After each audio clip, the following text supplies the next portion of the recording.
Hi guys, sorry I'm coming late to the discussion here. It's been a busy week. Oh, there I am. You can see me.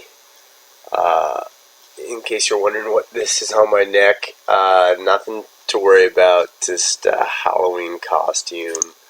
One of those temporary tattoos. I was Zombie Mario for the week, so it's pretty fun. So I wish you guys happy Halloween. It's going to be Halloween here in like a day, and you can see the time here. So Halloween's coming up, so hopefully you enjoy your Halloween if you're celebrating it. So I just watched our posts. I just watched Michelle, your post, as well as Josh's, your posts as well. I'd like to say that for looking in regards to Josh's post, I really liked the idea where you mentioned about a central approach, which we looked at. We looked at where the student, it starts with the student sets the objectives and the needs. And I think in an example, so the question would be here, right? What would be an example of a course where specific structural or formal knowledge is not required? I would say private conversation lessons, conversational based lessons, which we do at our school. I work at an eikaiwa. In Japanese, that literally means a conversation school. So we mostly focus on speaking. Well, that's not all we focus on, but it's a big chunk of it. So I think that's one example where, now this is in regards to where structural is, if I'm talking about grammar components, if I am reading this correctly in this context here. Functional would be ability to do things, structural grammar, and situational, certain situations. So, but as in regards to the article we read this week that we had to read, that our professor assigned us, structural, I do believe that all teachers should have a basic kind of outline. Well, this is what I'm doing for my warm-up, my opening, as they say in the article, my opening, and this is how I'm going to also end my lesson. So I feel that that's really important. But if we're talking about the grammatical component, I think if we're courses that focus on fluency, that focus on fluency over form or accuracy. So I actually have an adult class where it's primarily focused on fluency. It's primarily focused on speaking. That there is not necessarily a need for formal knowledge, at least not a great extent. For example, with grammar, like structurally. For grammar, and we're not also, when it comes to formal knowledge, it's not specialized. It's not a specialized language course. It's not business English. It's not medical English. It's just general day-to-day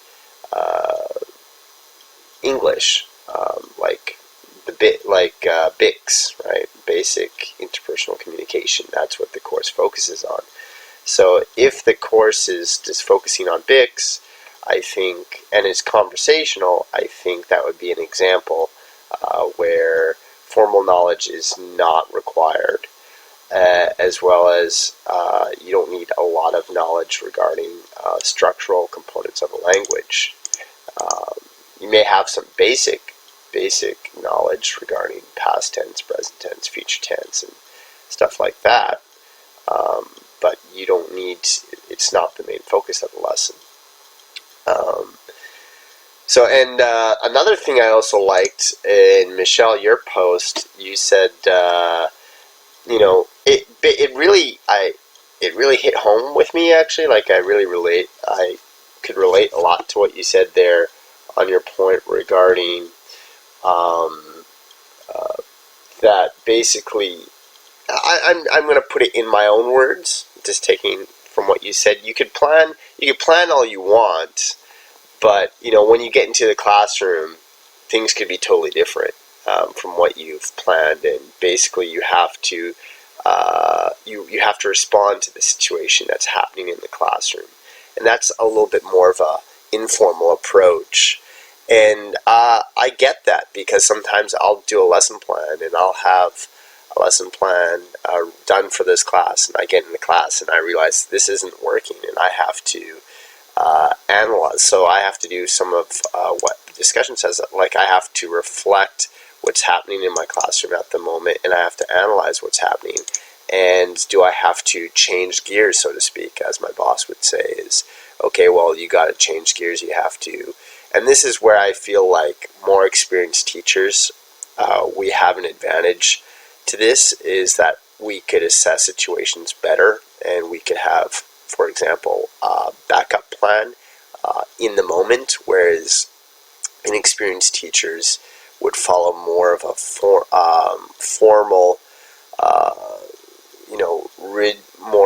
less fluid, rigid lesson plan, and unless they have a backup ready, like an alternative activity. Let's say the activity is not working in class. An alternative, unless they have that, if they don't, they're usually they're kind of panicking. Well, what do I do? Which some of our new teachers at our school, sometimes this happens. So I tell them, well, you need to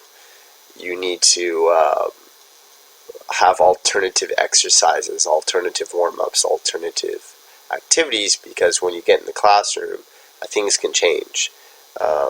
And so I feel that with more experienced teachers have that advantage in regards to informal teaching, because they can better able to do these components here more informally than formally, whereas newer teachers may rely on more of a structured program, that they need that structure, which I think we've talked about in our summer course, possibly. That's just coming out somewhere in my brain. So anyways, we're I'm at 7 minutes here. I'm going to leave it at that. Sorry for being late, and hopefully we get to stay together. I really like this group. I enjoy your posts, Michelle and Joshua. I wish I could hear a little bit more of, I believe it's Megan. I've only seen one post of hers, so it would be nice to see more of her posts as well. So hopefully, I guess next week or 2 weeks from now, I don't know when the professor will make the changes, but we're still in the same group. So thank you so much. Bye, guys.